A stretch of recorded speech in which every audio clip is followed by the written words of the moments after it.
Alright, and we're back with another cast here. This is actually a game I played recently on stream, but I think I mentioned this to the viewers, but this is someone where we have faced off plenty of times. Myself and Eva's been, we know each other like the back of our hand at this point. We know who each other is. It's a bit comical how we keep walking into each other, because I thought Eva's spin was a lot better than me. But I think we're around even, if not I'm a bit stronger now. In general, again, I don't want to use MMR as a way to judge that because it's not the best indicator.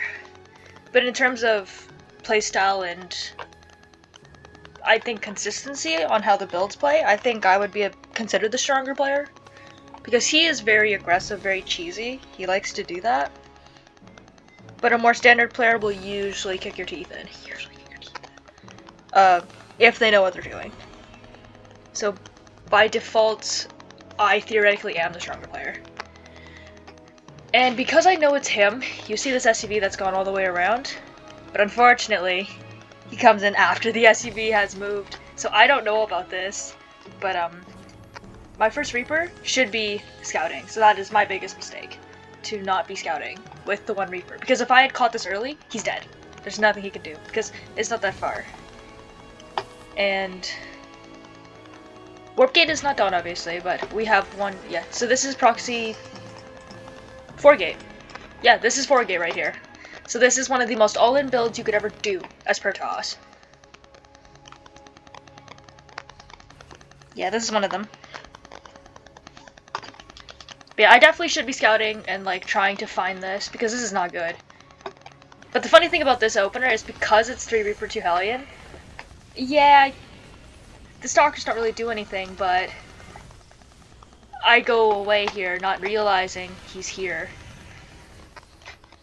And then, obviously now is when I see it and I'm just like, oh crap. This bunker? Way too late. I should have put this down immediately after I saw the Stalkers. So there is a debate here between Cyclone and Siege Tank. I play Cyclone here, as you notice I play Cyclone Liberator to try to deal with this. What is the build time difference? 32, I think a Siege Tank takes 36, so it's almost nothing. But again, because it's Stalkers, and you could just walk up the ramp, I don't have enough of a front line, I decide to play Cyclones. But if you have a bunker pre-established here, the tank is the better option. But I don't have a bunker, meaning the tank isn't safe. So, he gets himself trapped here, which is a bit lucky for me, because I can just surround him. But the Lib is not going to help, because he can move around it. Doesn't matter, doesn't get many shots off, and I can't repair it in time. So I got a bit lucky that he just kept doing this, and getting himself in the choke point. That was a bit unlucky, but Liberator just dies, but his mistake here is not killing the second base. He should have focused that. He shouldn't have tried to go for the main. Because if you, as a 4-gate player, you do ideally have to kill them. You do. But if you deny the second base long enough into, say, Blink, you can win. The Cyclone is desperately trying to run for it. He dies.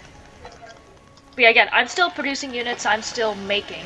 The bunker is not getting cancelled, so that is still an advantage, and the Cyclone kills one, and the bunker being up is what gives me time.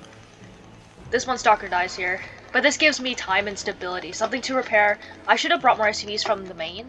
This guy should be mining, but I should have brought more SCVs from the main to protect this, because now you see all the Zealots overwhelm the bunker, there's nothing I can do. The Cyclone again has the same problem where you can kind of just run at it, and the Liberator obviously you can run from. The CC has to be moved away, and this is where it gets a bit dangerous, because he's actually right on top of production. So he makes the mistake of coming this close, because the SCV pull will kill you. The SCV pull does actually end the fight here, but now it's on him. He is floating 1,000 gold, which is kind of goofy, but, you know, his second base, if this was a real, like, not real game, if this was a bit more competitive, he would have a second base, third base if now, like, 6 gates, something like that. He puts a Robo down, so this is, like, this follow-up, this is meant to be double Robo, or double Immortal. This is supposed to be a double Immortal drop. After a 4-gate or 3-gate, you're supposed to do this. This is a big mistake. This tank should never come down the ramp. There is not enough of a front line to deal with this. This is not enough of a front line. So that is my biggest mistake in this game. Because he can just walk up to me. Yeah, there's nothing I can do. So that was just dumb. It was just dumb. And of course, I actually forgot to build a tank after, so of course I'm forced back. But never, like, as Terran, you should never give the Protoss that advantage. You always use your high ground. Bunker comes up. This is okay-ish, it's just funny. But the big thing here is Stim starting. This is where the game changes, because Stim Bio destroys a Protoss army without tech units. Mass Stalkers does not work against Medevac Mine. It just does nothing. The Marauders, I can just walk up to you. It doesn't do anything. He tries to do an Adept drop to do damage. So far, he has killed a lot of SUVs. A lot of workers have died in this game. So, this is a bit catastrophic. It can be. But the thing is, he's only on 2 bases. He's not on 4 or something. 34 to 25 SUVs. So, to put in perspective, if he had killed nothing, I am at 63. So, I would have been at full 3 base economy. This is still good 2 base, I think. I don't know. No, 25 is like 1 base-ish. But now that Stim is done, I can just walk up to him. Look, the Immortal does nothing. And this next Immortal doesn't have a chance to happen. So now this is where he needed to have a tech unit right now. Like, I can't straight up kill him. The Warp Prism going down is also massive. He has no way to distract me anymore. He has no way to double prong me. And you can't even jump into the main anymore. It's not exactly the safest thing, because you don't know what's here. You don't know what's here. I'm trying to position to get this, but this is too far away. So I just tried to do this, because I know this is closer. And using the high ground vision that Medevacs give. I'm trying to leverage that. But I'm noticing this isn't doing anything.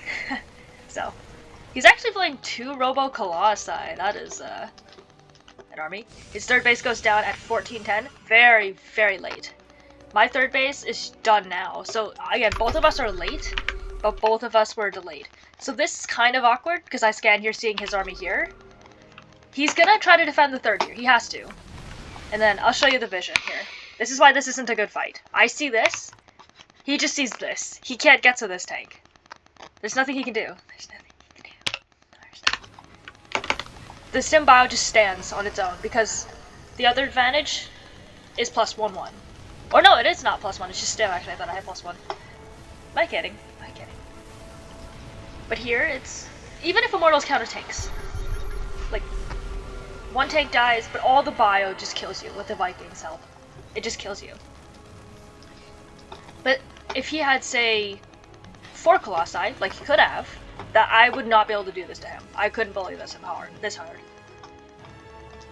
But the fact is, he doesn't have any tech units to stop me. He almost kills a tank there, which is kind of goofy. And then we see a Void Ray, and I'm just sitting, what are we doing? This weird army over here. Yeah, he's playing quite a weird army. And at this point, now I'm on your throat. Now there's nothing you can do. But he definitely shouldn't have gone into Stargates. If he had done, like, Disruptors, that was his other chance. Because Liberators don't do as much against the Stalker Disruptor army. It's more about the tanks and the Marauders. But because he plays Colossi, this kind of hard counters you. So, bit of an unfortunacy, but that was a bit of a funny game where we both know each other very well. EvoSpin and I have faced off like 10 times, and yet he still does this kind of stuff. So, just wanted to showcase that. It's kind of fun, but see you guys next time.